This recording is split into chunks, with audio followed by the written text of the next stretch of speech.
तर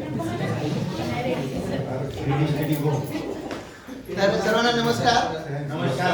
तर हा व्यक्ती कोण आहे आणि ते का उभा आहे आमच्या शिक्षण परिषदेमध्ये कसं काय आलाय हा प्रश्न तुमच्या डोक्यात येण्याच्या अगोदर मी माझी ओळख करून देतो की माझं नाव एक गौस पाशा आहे. बरेच जण इथे ओळखतात, आपण ओळख आहे. थोडीशी ओळख यासाठी की आता या केंद्रामध्ये मी गिरगाव केंद्रामध्ये यापूर्वी होतो, आता या केंद्रामध्ये आलेलो आहे आणि जिल्हा परिषद शाळा काजरी या शाळेमध्ये मी उपशिक्षक म्हणून काम करत आहे. तर माझ्याकडे जो सब्जेक्ट दिलेला आहे तो आहे सकारात्मक शिस्त. सकारात्मक शिस्त या शब्दामध्ये दोन शब्द आपल्याला दिसतात, एक सकारात्मक, दुसरं शिस्त. तसे पाहता आपल्याला असं वाटतं की सकारात्मकता आणि शिस्त यांचा काय संबंध असावा, पण सकारात्मक शिस्त हे दोन शब्द मिळून आपल्याला या ठिकाणी काय आपला अर्थ बनतो हे आपल्याला समजून घ्यायचं आहे. तर दोन शब्दापैकी पहिला शब्द आहे सकारात्मक, दुसरा आहे शिस्त. तर पहिला शब्द आपण समजून घेऊया, तो म्हणजे सकारात्मकता. सकारात्मकता म्हणजे काय, तर आशावादी असणे, चांगल्या गोष्टीवर लक्ष केंद्रित करून चांगले परिणाम अपेक्षित करणं आणि सकारात्मकता हा गुण आपल्यामध्ये असणे हे फार महत्त्वाचे आहे. हे आपल्याला एका उदाहरणावरून समजून घेऊया आपण. एका गावामध्ये दोन पंडित होते. ते मंदिरामध्ये खूप भक्ती करायची देवाची, खूप देवाच्या नाव घेण्यामध्ये तल्लीन राहायचे आणि जवळच एक झोपडी होती, त्या झोपडीमध्ये ते राहायचे. त्यांना असं वाटायचं की मी जे काही आहे ते ईश्वरामुळे आहे, ईश्वराची भक्ती करतो त्यामुळे मी फार छान, माझं सगळं काही चांगलं चाललेलं आहे. आणि मग एके दिवशी संकट त्यांच्यावर कोसळतं, म्हणजे खूप जोराचं वादळ येतं आणि त्यांची राहायची झोपडी आहे जवळपास अर्धी झोपडी उडून जाते आणि सगळं तहेस झालेलं असतं, उद्ध्वस्त झालेलं असतं. मग दोघे त्या झोपडी बघायला येतात, तेव्हा दोन पंडित येतात. त्या दोघांपैकी एक पंडित तर जोरजोराचा आरडाओरडा करू लागतो आणि म्हणू लागतो की हे काय झालं देवा, तू काय केलं, तुझी भक्ती मी दिवस रात्र करतो तरी पण तू मला संकट देतो का, मला अशा प्रकारचं का तू संकट दिलं आहेस, का माझं हे राहण्याची जागा तू उद्ध्वस्त केली आहेस, अशा प्रकारे तो त्रागा करत असतो. पण दुसरा एक पंडित त्याच्यासोबत असतो, तो मात्र ते सगळं सीन बघून, तो दृश्य बघून तो नाचायला लागतो, जोरजोरात उड्या मारायला लागतो, हसायला लागतो आणि मग जोरजोरात असं ईश्वराचा धावा करू लागतो, ईश्वर तू फार चांगलं केलं, फार चांगलं केलं असं म्हणत असतो. त्याला वाटतं विचार, दुसरा जो पण त्याला वाटतं विचार हे झोपडीला बघून येडं झाले काय काय माहिती. मग त्याला असं वाटतं तू असं काय बघतोस, तुला हे वाटतं या ठिकाणी तुझी झोपडी हे काय केलं. तर त्यानंतर तो जो नाचत होता, हसत होता, तो पंडित त्याला म्हणाला की देवाचं मी यासाठी आभार मानतोय की देवाने माझ्यासाठी अर्धी झोपडी शिल्लक ठेवलेली आहे आणि त्या अर्ध्या झोपडीमध्ये मी राहू शकतो. आणि देवाने ती फक्त पूर्ण झोपडी जर संपवली असती तर मला त्रास झाला असता, पण देवाने माझ्यासाठी अर्धी झोपडी शिल्लक ठेवली आहे म्हणून मी देवाचा धावा करतोय, आभार मानतोय आणि मी सकारात्मकपणे विचार करतोय असं सांगितलं. तर ही झाली आपलं सकारात्मकतेचं उदाहरण. सकारात्मकता याच्यावरून आपल्याला काय समजते, याच्यावरून की सकारात्मकता जर माणसामध्ये असेल तर सकारात्मकता जी आहे ती माणसाला दुःख देत नाही आणि जगालाही ती दुःखी करत नाही, हो ना. तर ही झाली सकारात्मकतेची गोष्ट. पण सकारात्मकता सगळ्यामध्येच असते असं नाही. काय होतं की एक शिकारी होता, एका शिकाऱ्याकडे एक फार चांगला कुत्रा होता, एक चमत्कारी कुत्रा होता. तो पाण्यावर असा चालत जायचा. मग त्याला पाण्यावर चालत जायची विद्या प्राप्त होती. मग त्या शिकाऱ्याला वाटायचे की बाबा हे आपण कोणाला तरी आपल्या दाखवूया, कोणाला तरी हा जो कुत्रा इतकं चांगलं काम करतो, इतकं आश्चर्यकारक काम करतो, आपण कोणाला तरी दाखवूया आणि अशी वाहवा मिळवूया आपण. मग तो काय करतो, एका मित्राला आमंत्रित करतो, शिकारीवर जातो आणि एका पॉन्डमध्ये, एका तलावामध्ये एका बदकाची शिकार करतो आणि कुत्राला सांगतो जा ती बदक घेऊन ये. कुत्रा मस्त पाण्यावर चालत चालत चालत चालत जातो आणि तो बदक घेऊन येतो, त्याला देतो. आणि दिल्यावर तो जो शिकारी असतो दुसरा, ज्याने ह्याला बोलवलं आहे किंवा ह्याला आपण इम्प्रेस करू यासाठी, तेव्हा त्याच्याकडे तो बघतो, पण तो माणूस काहीच इम्प्रेस झालेला नसतो. त्याच्या चेहऱ्यावर पण असं वाटत नाही त्याला काही आश्चर्य वाटलं असेल. मग त्याला न राहून जो शिकारी असतो तो न राहून त्याला विचारतो, तुला माझ्या कुत्र्यामध्ये काहीच विषय दिसलं नाही का. तो माणूस तुला दिसलं ना, म्हणजे काय दिसलं, तुझ्या कुत्र्याला पोहताच येत नाही म्हणून तो पाण्यावरून चालत जातो. तो डोक्यावर हात बावर घेतला त्याने. तर आपलं या उदाहरण काय समजतं की सकारात्मकता ही जी आहे ती आपल्या व्यक्तिमत्वामध्ये उपजतच राहते असं काही नाही. ती अभ्यासाने सरावाने आपल्याला संपादित करावी लागते. सकारात्मक आपल्याला आपलं व्यक्तिमत्व बनवावं लागतं. तर ही जी त्यानंतर आपण समजून घेऊया दुसरा जो शब्द आहे आपला तो म्हणजे शिस्त. शिस्त या शब्दाशी आपला नेहमी संबंध येतो. शिक्षक आहोत आपण, त्यामुळे शिस्त या शब्दाशी जास्त संबंध आपला येत राहतो. तर शिस्त म्हणजे काय आपल्याला सांगायचं असेल तर शिस्त म्हणजे काय तर स्वतःच्या वर्तनावर कृतीवर नियंत्रण ठेवण्याची क्षमता म्हणजे शिस्त. आणि थोडं अजून आपण सोपं करून सांगूया तर कुटुंबात, शाळेत किंवा ऑफिसमध्ये, सार्वजनिक ठिकाणी असो, सगळ्यांना आनंदाने सहकार्याने काम करता यावे, जगता यावे म्हणून सामायिक नियमांची चौकट म्हणजे शिस्त. मग ही जी शिस्त आहे ती आपण 3 पातळ्यांवर समजून घेऊया. पहिली आहे कौटुंबिक पातळी, दुसरी आहे शाळा पातळी, तिसरी आहे आपली सामाजिक पातळी. 3 पातळीवर आपण ही शिस्त समजून घेऊया. कारण शिस्त जी आहे ती प्रत्येकाला हवीशी वाटते. मग ती शिस्तीची जास्तीत जास्त जो शिकार असतात ती लहान मुलं असतात आताच्या काळामध्ये. त्यामुळे शिस्त समजून घेणं फार महत्त्वाचं आहे. आपण कौटुंबिक पातळीवर शिस्त समजून घेऊया. कौटुंबिक पातळीवर जी शिस्त समजून घेत असताना आपल्याला आपल्या शिस्तीच्या जुन्या संकल्पना समजतील. म्हणजे आपण आता आपण जेव्हा लहान मुलं होतो आणि एखाद्या वेळेस आपण रडायला लागलो तर आई आपल्याला काय म्हणायची? गप्प बस नाही तर चटका दे, गप्प बस नाही तर घराच्या बाहेर हाकलून दे, गप्प बस नाही तर तुला घरात कोंडून ठेवी, नाहीतर गप्प बस नाही तुला बाबूर घेऊन जाईल, असं आई नेहमी आपल्याला म्हणायची. किंवा त्याच वेळेस जर एखादा भंगारवाला तिकडे चालला असेल तर आई त्या भंगारवाला म्हणजे ओ काका याला घेऊन जाऊ, फारच रडतंय सकाळपासून. हे आपली काय म्हणजे आई अशा प्रकारे बोलायची. बरं, हे आपण आईला आठवलं. आता आपण ह्याच शिस्तीच्या बाबतीत वडिलांची आठवण काढून बघा. म्हणजे वडिलांची आठवण काढल्यावर आपल्याला वाटेल की आई जी आपला पोकळ धमक्या देत होती वडील ते करून दाखवायचे. म्हणजे तुला चटका देईल असं न म्हणता थेट चटका देईल, तुला 2 धपाटे घालील असं न म्हणता थेट धपाटे घालायचे. म्हणजे त्यावेळेस आपल्याला कौटुंबिक पातळीवरची ती शिस्त आपल्याला समजते. बरं, शाळा पातळीवर येऊया आपण.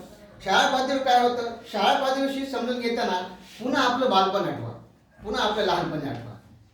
आणि आठवा तुमचे ते सर जे पूर्ण शाळेवर छडी घेऊन फिरत राहायचे आणि कोणाला जरी थोडा जरी उशीर झाला मग ते काय गंमत करायचे ते आपल्याला कळतं. आणि तुमचं मग जेव्हा तुम्ही आठवण करता तेव्हा लहानपणीची, तेव्हा तुमचा जो मेंदू आहे तो अतिशय खतरनाक आठवणींनी भरून गेला असेल. तुम्हाला आठवत असेल की कशा कशा प्रकारे आपल्या शिक्षा दिल्या जात होत्या आणि कशा कशा प्रकारे त्याला सामाजिक मान्यता सुद्धा होती. आवडत शिक्षकांना काही बोलण्याचं तर राहूनच गेलं, पण वडील आपले यायचे आणि त्याला उलट सांगायचे त्याला जास्त मार, कारण हा ऐकत नाही. मग अशा प्रकारे शाळा पातळीवर सुद्धा शिस्त देण्यासाठी, शिस्त ही घडवण्यासाठी वेगवेगळे प्रयत्न केले जायचे. आता सामाजिक पातळीवर आपण बघूया. सामाजिक पातळीवर शिस्त समजून घेण्यासाठी आता लहानपण आठवू नका, 2 वेळा लहानपण आठवलं. आता आपण कोरोना काळ आठवूया. कोरोना काळ आठवा आणि कोरोना काळामध्ये बघा तुमचं आपलं जे औषधी आहे किंवा जीवन आवश्यक वस्तू आहे ती सुद्धा आणायला आपण जर घराबाहेर पडलो असो तर पोलिसवाल्यांकडे कुठे कुठे फटके दिले आपल्याला माहिती. म्हणजे त्याने शिस्तचं पालन ते करत होते. ओके नाही? बरं, चला, हे कोरोना काळ स्पेशल काळ होता. पण कधी लक्षात घ्या की स्त्रिया आहेत आपल्या समाजामध्ये, स्त्रियांनी शिस्तीत राहावं म्हणून स्त्रियांवर किती प्रकारे जुलूम केले गेले. आपल्या आईलाच तिच्या सासू म्हणणाऱ्या स्त्रियेकडून किंवा तिचा दीर म्हणणाऱ्या पुरुषाकडून किंवा कोणतरी म्हणणाऱ्या व्यक्तीकडून किती प्रकारचे जुलूम होत गेले. शिस्तीत राहायचं हे कशा प्रकारे आपल्याला शिकवलं गेलं हे आपल्याला म्हणजे कळतं सामाजिक पातळीमध्ये. किंवा एखाद्या गावामध्ये आपला असा म्हातारा एखादा आढळतो जो म्हणतो की अमुक जातीचे लोक असेच असतात, अमुक धर्माचे लोक असेच असतात, यांना पोकळ बांबूचे फटके दिले पाहिजे तर सुधारतील.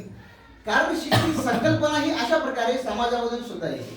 म्हणजे कुठं कौटुंबिक पातळीवर, शाळा पातळीवर, सामाजिक पातळीवर शिस्तीच्या ज्या संकल्पना आहेत म्हणजे 3ही पातळी असो, शिस्तीच्या ह्या संकल्पना जुनाट आणि शारीरिक इजेवर अवलंबून असणाऱ्या होत्या हे आपल्याला कळतं. मग ह्या जुनाट संकल्पना आहेत ज्या शारीरिक इजेवर आधारलेल्या शिस्तीच्या संकल्पना होत्या त्या संकल्पनाचा परिणाम काय झाला बघूया. मग या शिस्तीच्या जुनाट संकल्पनाचे परिणाम बघताना अगोदर आपण लक्षात घेऊया की आपला जेव्हा आई म्हणायची तुला चटका देईल, तुला घराबाहेर काढून देईल, तेव्हा आपल्या सरावानं हे कळलं की आई अशी म्हणते पण करत नाही. आहे ना, सरावानं आपल्याला कळलंय. म्हणजे जेव्हा आपण लहान असतो तेव्हाच आपल्याला कळतं की आई जोगं म्हणते पण करत नाही. म्हणजे बोले तैसा चाले अशी काही त्याची वृत्ती नाही. मग आपला कळल्यावर आपल्याला कळते की आई तर उगाच बोलते, पोकळ धमकी देत असते. मग तिचा आपल्याला सिरियसनेस राहत नाही. मग तिच्या शिस्तीच्या नियमाशी आपण पडताळणा करू लागलो. बरं, आपण वडिलांकडे येऊया. वडील जेव्हा छोट्या मोठ्या गोष्टीवर हिंसक रूप धारण करायचे तेव्हा आपल्याला वाटायचं की बाबा हे कशा प्रकारे ते आपल्याला जुळून करतायत. थोड्या वेळासाठी भीती निर्माण व्हायची, पण सतत भीती निर्माण होऊन मग आपल्यामध्ये एक प्रकारचा कोडगेपणा निर्माण होतो. आणि कोडगेपणा निर्माण झाला की मग वडील पुन्हा मारतात, मग पुन्हा आपण कोडगे होतो. अशा प्रकारे ह्या शिस्तीमधून कोडगेपणाची भावना मुलामध्ये निर्माण होते. बरं, शाळा पातळीवर जर आपण बघितलं, शाळा पातळीवर जेव्हा मारकुटे सर राहायचे, जोरदार मारायचे, त्यांची ख्याती खूप राहायची. गाववाले पण त्या शाळेमध्ये यायला घाबरायचे, खरं तर गावकरी म्हणजे पण घाबरायचे. पण काही मुलं मात्र त्यांच्या सरामुळे, त्यांच्या मारण्यामुळे शाळा सोडून द्यायची. शाळा सोडूनच द्यायची म्हणजे शिकायचीच नाही. कितीतरी आपल्या आई वडिलांच्या काळातल्या लोकांना विचारा, तुम्ही शाळा शिकली नाही, मी तर चौथीला सोडलं, ते फार मारायचं मास्तर आपले सांगायचे. त्यांची आठवणीच अशा आहे, म्हणजे खतरनाक आहे. मग ह्या ज्या पद्धती आहेत, या पद्धती जुन्या आहेत, जुन्या संकल्पनेवर आधारित शिस्त लावायची जुनी पद्धत आहे. म्हणून शिस्त राखण्यासाठी, शिस्त लावण्यासाठी एका नवीन पद्धतीचा जन्म झाला. तिचं नाव आहे सकारात्मक शिस्त.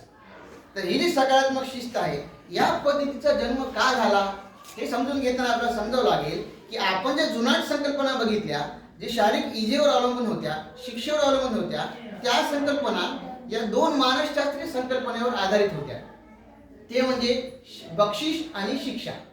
म्हणजे चांगलं काम केलं की बक्षीस द्यायचं आणि वाईट काम केलं की शिक्षा द्यायची. चांगलं काम केल्यावर त्याला बक्षीस दिलं किंवा त्याला चांगलं वाटेल आणि तो पुन्हा चांगलं काम करू लागेल, आणि त्याला शिक्षा दिली की त्याला जरब बसेल आणि तो पुन्हा तसं काम करणार. अशा प्रकारचे निष्कर्ष का काढले गेले? तर अशा प्रकारचे निष्कर्ष काढण्यासाठी वेगवेगळ्या प्राण्यावर प्रयोग केले गेले. आपण जेव्हा डीएडला होतो तेव्हा आपण शिकलेलो आहोत की पावलावचा कुत्रा, पावलावने कुत्र्यावर प्रयोग केला, त्या माकडावर प्रयोग केला गेला, मांजरीवर प्रयोग केला गेला. वेगवेगळ्या प्राण्यांच्या वर्तनावर प्रयोग करून एक निष्कर्ष काढला गेला आणि त्या प्राण्यांच्या वर्तनातून निघालेला निष्कर्ष माणसाच्या पिल्लावर थोपून देण्यात आला. त्याला सांगण्यात आलं की तू आता ह्या नियमामध्ये राहा. आता हे थोडं जुलूमच होतं, हो की नाही? जुलूम आहे. तर मग आता काय झालं की अशा प्रकारची जी शिस्त आहे, ही शिस्त जेव्हा घडत होती तेव्हा बक्षीसचं आमिष होतं आणि शिक्षेची भीती होती. बक्षिसाचं जेव्हा आमिष राहायचं तर बक्षिसाचं काय होतं ना, पुढे चालून की एक बक्षीस आपण दिलं की त्या बक्षिसाची त्याची जी कन्सेप्ट आहे ती वाढत जाते. त्याला असं वाटतं, अपेक्षा वाढत जाते. त्याला असं वाटते आज तुला मी आज वही घेऊन देतो, दिलं. तर तुला दुसऱ्यांदा म्हणलं आज तुला पेन घेतो, बाबा दररोज तुम्ही वही पेनच काय घेऊन देता, मला सायकल पाहिजे, मी पासून दाखवतो. बरं, सायकल घेऊन दिली. कॉलेजला गेला, मी पासून दाखवतो, चांगले मार्क होतो, बुलेट पाहिजे. बुलेट बापानं जन्मभर घेतली नाही, तू आपल्या 100 रोज चालवतो, पण पोराचं चालवायचा कार्यक्रम. काय असं करायचंय? कारण बक्षीस द्यायचे. आपण शिकलो बक्षीस द्यायचं चांगलं काम केलं तर. बरं, शिक्षा द्यायचं हे तर ठरलेच होतं. काही वाईट काम केले शिक्षा, थोडंसं काम केले शिक्षा. मग शिक्षेमुळे मुलं कोडगे होतात आणि बक्षिसाच्या अपेक्षा वाढत जातात. हे जेव्हा लक्षात आलं तेव्हा सकारात्मक शिस्त ही संकल्पना पुढे आली. मग ही संकल्पना जी आहे ही सकारात्मक शिस्त नेमकी आहे तरी काय हे आपल्याला समजून घ्यावं लागेल, ओके? तर सकारात्मक शिस्त काय आहे? तर सकारात्मक शिस्त म्हणजे शिक्षा न देता शिकवणे. कोणतीही शिक्षा न करता शिकवणे. मुलांना नियंत्रित न करता त्यांना आत्मनियंत्रणाचं भान देणे, स्वतःवर स्वतः नियंत्रण करण्याचं भान देणे. आता ही जी पद्धत आहे या पद्धतीला एक शास्त्रीय आधार आहे. कोणता शास्त्रीय आधार आहे? तर एक डॉक्टर पॉल मॅकलिन यांची थिअरी ऑफ डाऊन शिफ्टिंग हा एक सिद्धांत आहे. हा सिद्धांत सकारात्मक शिस्तीचा आधार आहे. काय सांगतो हा सिद्धांत? हा सिद्धांत सांगतो आपल्याला की जेव्हा मूल वाचन, संभाषण अशी बौद्धिक कार्य करत असते तेव्हा जर आपण त्याला रागावलो तर त्याचं जे काही मेंदू आहे तो भावनिक होतो आणि भावनिक झाल्यामुळे त्याला भीती वाटते आणि भावनिक झाल्यामुळे जे काही रक्तपुरवठा असतो त्या भावनेचे काम करणाऱ्या सगळ्या शरीराच्या भागाकडे जायला लागतो. किंवा त्याच्यानंतर आपण जर अजून त्याला मारलं किंवा काहीतरी अजून मोठी शिक्षा केली तर काय होतं, त्याचं जे शरीर आहे ते शरीर बचावात्मक पवित्रा घ्यायला लागतं. आणि मग काय होतं की मेंदूमधला जो रक्तपुरवठा आहे किंवा शरीरामध्ये रक्तपुरवठा आहे ते शरीरातले बचावाचे काम करणाऱ्या भागाकडे वळला जातो. त्यामुळे रक्तपुरवठा कमी झाल्यामुळे जे बौद्धिक काम मुलगा करत असतो त्या बौद्धिक कामामध्ये त्याचं रक्तपुरवठाच न झाल्यामुळे आणि ऑक्सिजनचं लेवलच त्याची पातळी पूर्ण न झाल्यामुळे अध्ययन क्षमता कमी होते आणि बौद्धिक कामे कमी होतात आणि रॅशनल थिंकिंग कमी होते आणि तो भावनिक पातळी विचार करू लागतो. असा हा सिद्धांत. या सिद्धांतामुळे मग आपण सकारात्मक शिस्त हा भाग पुढे आला. मग आपल्या भारतामध्ये काही विचारवंतांनी सुद्धा जुन्या विचारवंतांनी याविषयी थोडं सांगितलेलंच आहे. म्हणजे आता जरी कन्सेप्ट ही समोर आली असली 1982च्या नंतर आलेली आहे ती खरं तर. पण जरी आता लेडीज वाटली तरी जुन्या लोकांनी सुद्धा काही सांगितलं नाही. जसं महात्मा गांधी आहेत. महात्मा गांधींनी सांगितलं की सकारात्मक शिस्तीविषयी ते काय म्हणतात, स्वतंत्र शिस्त, स्वतंत्र नियंत्रण व स्वयंशुद्धीकरण या गोष्टी सत्याग्रहासाठी आवश्यक आहे असं गांधीजी म्हणतात. म्हणजे यामध्ये स्वतंत्र नियंत्रण, स्वतंत्र कंट्रोल वगैरे स्वतःचं आहे त्याच्यामध्ये आहे. किंवा स्वामी विवेकानंद म्हणतात शिस्त म्हणजे केवळ बाह्य नियमांचे पालन नव्हे तर आत्मनियंत्रण आणि एकाग्रता. जेव्हा शिस्तीचे जेव्हा ते स्वामी विवेकानंद म्हणतात तेव्हा ते काय सांगतात की शिस्त म्हणजे एकाग्रता आहे, शिस्त म्हणजे आत्मनियंत्रण आहे, फक्त बाह्य नियमांचे पालन करणं नाही. मग ही सकारात्मक शिस्त आपण जेव्हा कन्सेप्ट समजून घेत असतो तेव्हा ह्याच्यामध्ये जेव्हा या डॉक्टर पॉल मॅकिंगचा सिद्धांत आपण बघितला, मग ह्या सिद्धांतानुसारच अजून एक सिद्धांत असं सांगितलं जातो की बेशिस्त मुलाचं वर्तन का घडते, म्हणजे कोणत्याही मुलाचं वर्तन बेशिस्त का घडतं ह्याच्यावर काही अभ्यास करण्यात आला. तेव्हा काय घडलं तर सकारात्मक शिस्त समजून घेताना हे आपल्याला समजून घेणं आवश्यक आहे. तर आपल्या या जेव्हा आपले मानसशास्त्रीय प्रयोग केले गेले आणि मग बघण्यात आलं की मुलाचं बेशिस्त वर्तन का घडतं, तेव्हा एक लक्षात आलं की जे काही बेशिस्ती करणारं मूल आहे, बेशिस्त वागणारं मूल आहे त्याचं सगळ्यात मोठं कारण आहे नाउमेद होणं, मुख्य कारण. त्यामुळे बेशिस्तीचं वर्तन करतं. बेशिस्त करणारं मूल हे धिक्कारलं गेलेलं मूल असतं. त्यामुळे प्रत्येक व्यक्तीला, म्हणजे का असं होतं, कारण प्रत्येक व्यक्ती जो आहे, मी असो तुम्ही असा किंवा लहान मुलं असो, प्रत्येक व्यक्तीला तो ज्या गटामध्ये असतो, म्हणजे मित्रामध्ये असेल, शाळेमध्ये असेल, कुटुंबामध्ये असेल, समाजामध्ये असेल, तो ज्या काही गटामध्ये असेल त्या गटामध्ये त्याला दोन गोष्टींची आवश्यकता असते. सगळ्यात पहिलं आपलेपणाची भावना, दुसरी गोष्ट आहे गटात मला असणारं महत्त्व, मला महत्त्व असलं पाहिजे. आणि या दोन गोष्टी जर त्याला मिळाल्या नाहीत तर त्याच्या मनामध्ये काही धारणा निर्माण होतात. कोणत्या धारणा निर्माण होतात? नंबर 1 धारणा निर्माण होते लक्ष वेधून घ्यायची. म्हणजे तो अशा प्रकारे लक्ष वेधून घेण्याचा प्रयत्न करतो. म्हणजे तुम्ही माझ्याकडे लक्ष दिलं तरच मी तुमच्याकडे लक्ष देईन असं त्याची धारणा होते. आणि मग तो काहीतरी लक्ष वेधून घेण्याचा कृती तो करू लागतो आणि लोकांचं ध्यान आपल्याकडे कसं येईल यासाठी तो प्रयत्न करू लागतो. किंवा दुसरं त्याच्यामध्ये धारणा निर्माण होते की सत्ता माझ्या हातात आहे. त्याला असं वाटते गटामध्ये मला महत्व नाही, आपलेपणाची भावना नाही ना, मग मी गटावर सत्ता गाजवी, गटावर मी बॉस असेल तरच मी गटामध्ये राहीन, नाही तर मी राहणार नाही, मी ह्याच्यासोबत राहणारच नाही, अशा प्रकारे त्याची धारणा निर्माण होते. किंवा त्याला असं वाटतं की त्रास त्याची धारणा निर्माण होते. त्याला असं वाटतं की मला ह्या गटामध्ये स्थान नाही ना, मग मी ह्या गटाला त्रास देऊन मी माझं स्थान निर्माण करेन, अशा प्रकारे धारणा त्याची निर्माण होते. किंवा शेवटची त्याची धारणा आहे तर मला जमणारच नाही, अशी त्याची धारणा निर्माण होते. मग त्याला असं वाटतं की मला हे जमणारच नाही तर मी का करू उगाच, मग तो माघार घेतो आणि तो अशा प्रकारे तो त्यातून शिस्तीतून त्या नवीन धारणा तो बनवतो.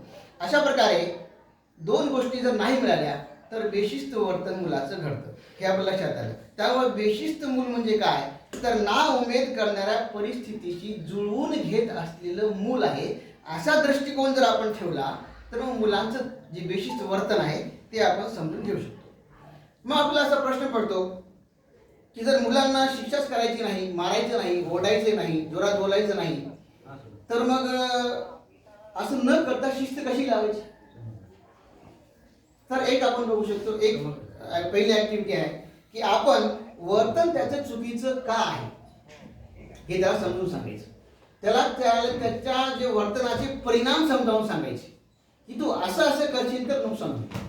तू जर रस्त्यावर खेळत जाशील तर एखादं वाहन येऊन तुला धडकेल आणि तू जखमी होशील किंवा तुला हॉस्पिटल न्यावं लागेल, मग तुला डॉक्टर सुई देतील. मग त्याच्या प्रकारे त्याला जे तू काय करणार आहे त्याचा परिणाम असा होईल असं आपण सांगू शकतो. दुसरा प्रकार आपण करू शकतो, आपण क्लास ॲग्रीमेंट करू शकतो. किंवा जसे वेगवेगळे ॲग्रीमेंट होतात तसं आपण क्लासमध्ये ॲग्रीमेंट करून घ्यायचं, विद्यार्थ्यांनी संवाद साधायचा आणि आपण नियम बनवायचे की आता म्हणजे वर्गात सर असताना कोणीही गलका करणार नाही, मी गोंधळ करणार नाही, अशा प्रकारचे नियम बनवून घ्यायचे. किंवा मी सर असतील तेव्हा आपण शांत राहून सरांचं ऐकून घ्यायचं, असे नियम बनवून घ्यायचे. आणि मग एकमेकांशी आपण आदराने बोलायचं असे नियम बनवू शकतो आपण. किंवा शिक्षक वर्गात असो किंवा नसो, अभ्यास महत्त्वाचा आहे असा नियम आपण बनवू शकतो. म्हणजे विद्यार्थ्यांच्या मधून ते आले पाहिजे असे नियम आपण बनवून घ्यायचे आणि ते नियम आपण त्यांना सगळ्यांनी मिळून ते पालन करायचे. दुसरं आहे, जसं जुन्या पद्धतीमध्ये होतं की चांगल्या कामाचं कौतुक करणे, इथे आपल्या चांगल्या कामाचं कौतुक करायचं, फक्त बक्षीस मात्र द्यायचं नाही, हो का. चांगल्या कामाचं कौतुक करायचं. उदाहरणामध्ये कोणी मुलगा आपल्याला चांगलं बोलला, त्याला म्हणायचं वा आज किती छान बोलला तू, मला फार छान वाटलं. किंवा एखाद्या मुलाने गणित सोडवले, किती छान गणित सोडवला तू, मला फार छान वाटलं. हे जे वाक्य आहे ना, ह्याच मुलांसाठी फार महत्त्वाचं असतं. मला तू आवडला, हे तू लिहिलास ना, 1-5 पेजेस तू लिहिला ना, मला फार आवडलं, तुझं अक्षर फारच छान आहे, तुझं बोलणं फारच छान आहे. हे सगळ्या प्रकारे आपण त्याचं कौतुक करून आपण अशा प्रकारची शिस्त राखू शकतो. किंवा पुढचा प्रकार आहे माहिती मिळवणे की मूल असं का आहे. म्हणजे आपल्याला माहिती मिळवायची की मूल बेशिस्त का आहे. मग ही माहिती मिळवण्यासाठी आपल्याला संपर्क साधन त्याचं काय आहे तर कुटुंब आहे. मग कुटुंबाची चर्चा करायची की हे मूल अशा प्रकारे वर्तन त्याचं आहे, तर आपण काय प्रॉब्लेम आहे का. म्हणजे कधी कधी काय होतं की पॅरेंट्स जे असतात, पॅरेंट्सच्या वर्तणुकीमुळे किंवा त्यांच्या भांडणामुळे कदाचित मुलावरही वाईट परिणाम होतो, मुलं होऊ लागतात आणि मुलांनाही एक वेगळ्या प्रकारची भीती वाटायला लागते की सगळे लोक असेच असतात की काय, किंवा ओरडल्यावर त्याच्या मनामध्ये भीती निर्माण होऊ लागते. अशा प्रकारे जे मुलं असतात ती मुलं कोणत्या कौटुंबिक पार्श्वभूमीतून आलेली आहेत याची माहिती आपण घ्यायची आहे आणि घेऊन मग ती माहिती आपण घेऊन त्याच्यावर पालकांशी चर्चा करायची. तुमच्या मुलाचं हे असं विशिष्ट वर्तन आहे, यासाठी आपण काय करूया. आणि पुढचा पर्याय आपण देऊ शकतो की जर कुणी विद्यार्थ्याने म्हणजे नुकसान भरपाईचा पर्याय देणे.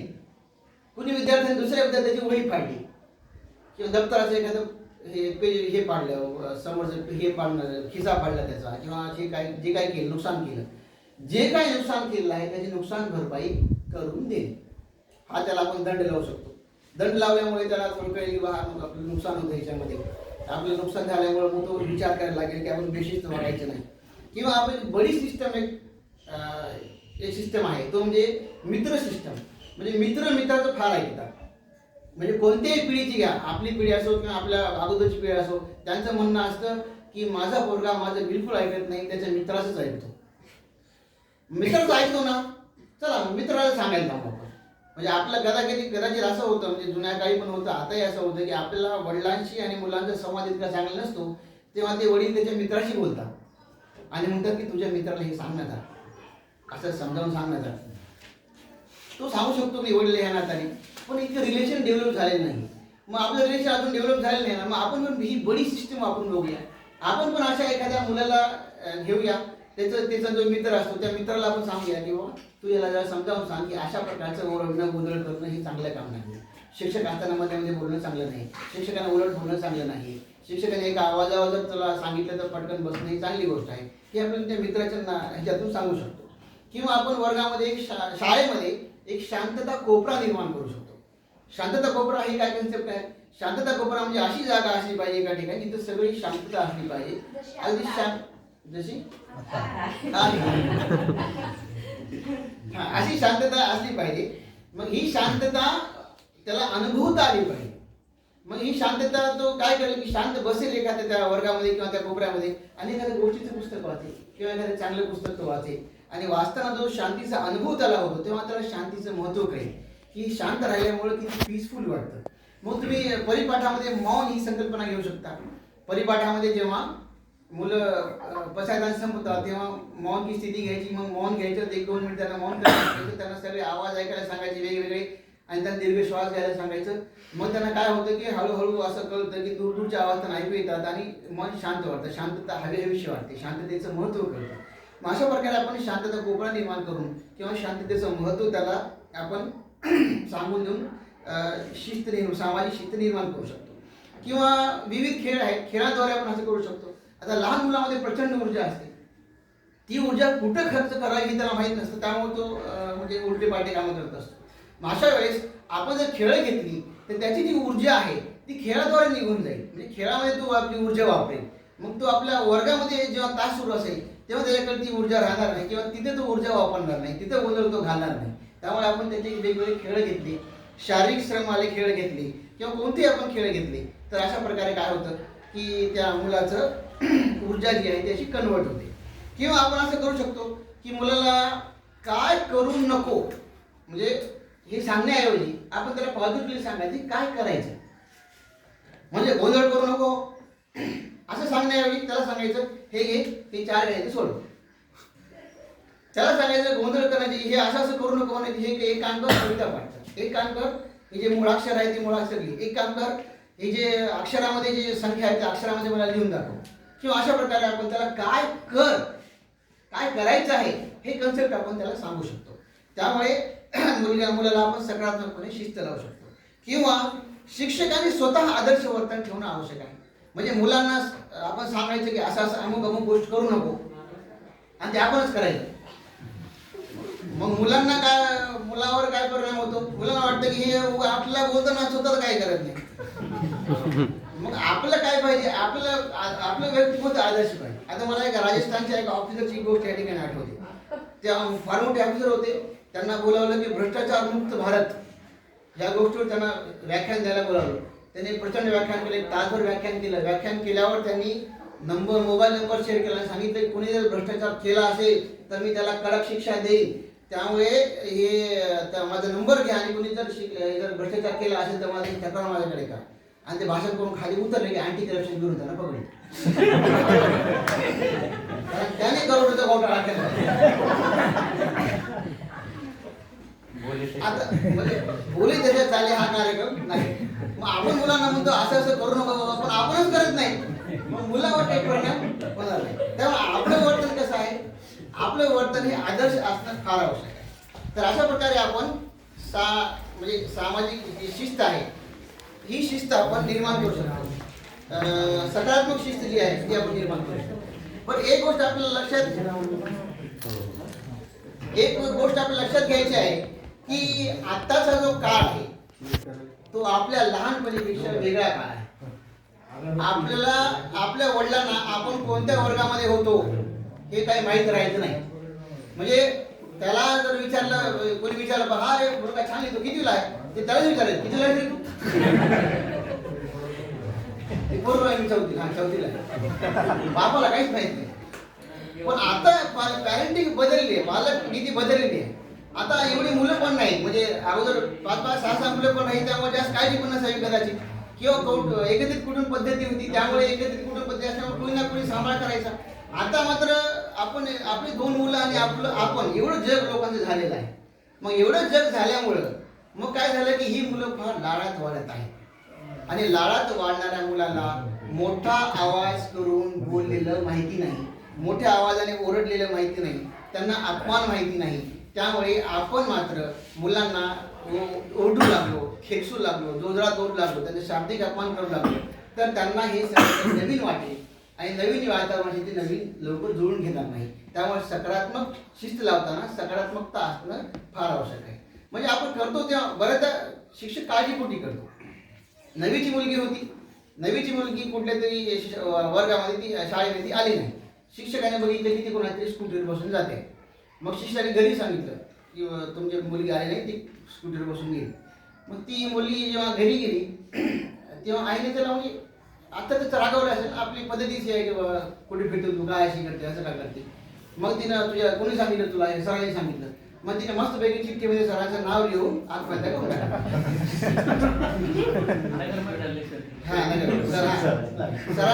सरांनी अशा प्रकारे हे केल्यामुळे.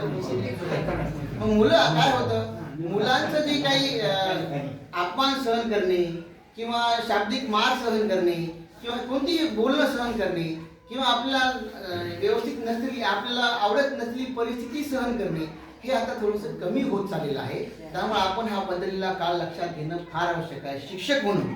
त्यामुळं ह्या बदललेल्या काळामध्ये विद्यार्थ्यांची सुरक्षा ही तिच्या शिक्षणा इतकीच महत्त्वाची आहे हे आपल्याला कळलं पाहिजे.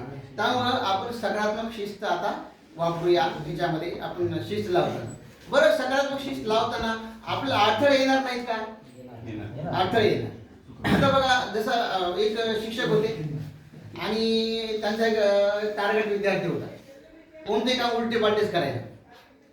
मग ते सर आपल्या जुन्या पद्धतीने शिस्त लावायचा प्रयत्न करायचे, पण जुन्या पद्धतीने काही शिस्त लावायचा काही म्हणजे रिझल्ट मिळाला नाही, सकारात्मक काही परिणाम मिळाला नाही. मग एके दिवशी शिक्षण परिषद झाली. मग शिक्षण परिषदेला सांगण्यात आलं की सकारात्मक शिस्त लावली पाहिजे. मग त्यांनी सकारात्मक शिस्त बोलले. मग ते काय करायचं सकारात्मक शिस्त लावताना? सकारात्मक शिस्त लावताना आपण त्याला परिणामांचा विचार करायला लावायचा आहे, असं गुरुजींनी सांगितलं ना, या व्याख्यानामध्ये सांगण्यात आलं. मग ते काय केलं त्यांनी? ते पुढे गेले. म्हणजे मुलगा जेव्हा ह्याच्यामध्ये आला, सॉरी विसरतो, मुलगा जेव्हा हे झाला, रुपये देतो मी जस्ट बेटा, मुलाला जेव्हा सकारात्मक शिस्त शिकवायची, सकारात्मक शिस्त शिकवायची आहे, तर मुलांनी त्याने गुरुजींनी काय सांगितलं की मला सकारात्मक विचार करायचा. मग त्यांनी सकारात्मक पद्धतीने शिस्त लावायची पद्धत सुरू केली. मग त्यांनी काय केलं की मुलाला मारण्याच्या ऐवजी त्यांनी मुलाला सांगितलं की मुलाला जवळ समजावून सांगितलं, कोणतंही काम करण्याच्या अगोदर परिणामांचा विचार कर, याचा काय परिणाम होईल, याचं काय नुकसान होईल याचा विचार कर, असं ते सांगायचे. आणि आश्चर्य झालं, त्या मुलावर खरंच परिणाम झाला. तो मुलगा विचार करू लागला. मग तो मुलगा एका मैदानावर बसला होता, एका ठिकाणी अशा मैदानावर एक गाय आली आणि गायची शिंग अशी गोल होती. मग गुरुजींनी सांगितलं की विचार कर. मग तो विचार करू लागला, या गायीच्या या गोल शिंगामध्ये जर मी मुंडकं घातलं तर, विचार करतोय. सरांनी सांगितलं ना, बरं सरांनी हे पण सांगितलं की परिणामाचा विचार कर. मग त्याने परिणामाचा विचार केला. नाही, असं केल्यावर गाय उतरेल आणि गाय उठून इकडे फिरू लागली तर मला इजा. पुन्हा त्याला विचार मनामध्ये नाही करून तर काय बिचारी गरीब दिसते, एवढं काही टेन्शन नाही, नेहमी तर आपल्या मैदानात फिरायला येते. पुन्हा त्याच्या मनाने परिणामाचा विचार, नाही हे जर गाय आपल्याला जर घेऊन फिरली पळाली तर मग आपलं नुकसान होईल. मग अशा प्रकारे त्याने चांगला अर्धा तास विचार केला. अर्धा तास विचार करून त्याने शेवटी ठरवलं की आपण हिच्या शिंगामध्ये मुंडकं घालायचं. मग तो गायीजवळ गेला आणि त्याने शिंग अशी पकडली आणि आज त्याचे मुंडकं असं घातल्याबरोबर गाय उधळून सगळ्या मैदानावर पडू लागली. सगळी तिकडे सगळं आडावडा झाला. गुरुजी पण धावत आले. गुरुजीने त्याला कसं वाचून त्याला बाहेर काढलं आणि काढल्याबरोबर कानाखाली फाड वाजवली, जुनी पद्धत. आणि म्हणलं, गाढव तुला सांगितलं ना की कोणतंही काम करायच्या अगोदर परिणामांचा विचार कर. तुम्हाला गुरुजी केला, चांगला अर्धा तास केला, त्याच्यानंतर हे केलं. म्हणजे काय होतं की इतक्या सहजासहजी आपल्याला हे लक्षात येणार नाही की सकारात्मक शिस्त म्हणजे काय आहे, त्याला टाइम लागणार आहे. गुरुजीने पण नंतर त्याला जेव्हा त्याला वाचवलं तेव्हा वाचून त्याला थापड मारायची गरज नव्हती, कारण आपली जुनी पद्धती वापरायची नाही. आपण या ठिकाणी चूक केली आहे. तर काय होतं की न चिडता न रागावता आपला पुन्हा कृती आपण करून घ्यायचं आहे. तर असं आपण शेवटी न चिडता न रागावता विद्यार्थ्यांमध्ये शिस्त आपण घडूया आणि त्यांचे वर्तन जे काय चुकीचे आहे त्या चुकीच्या वर्तनासाठी आपण त्यांना वेगवेगळ्या प्रकारे समजूत देऊया. आणि सकारात्मक शिस्त ही काही कोणती जादूची कहाणी नाही की आज फिरवली उद्या लगेच येईल. त्याला वेळ लागेल, सराव लागेल आणि संयम लागेल. जुन्या सवयी बदलायला आणि नवीन कौशल्य शिकायला हे वेळ लागणारच आहे. ते तुम्हाला पण लागेल, मला पण लागेल आणि त्या मुलांना पण लागेल, गुरुजींना पण लागेल, मुलांना पण लागेल. आणि समाजामध्ये पण शिस्त शिकवत असताना ती सुद्धा आपल्याला वेळ लागेल. तर लक्षात घ्यायचं आपल्याला की मुलांच्या चुका होतच राहतील, तरी आपल्याला त्यांच्याशी योग्य संवाद साधायचा आहे. आणि एक लक्षात घ्यायचं आहे, त्याच्याशी विद्यार्थ्याचं नातं आपलं दृढ करायचं आहे. आणि एक लक्षात घ्यायचं आहे की सकारात्मक शिस्त हा प्रवास आहे, ती शर्यत नाही. जय हिंद. Thank you sir.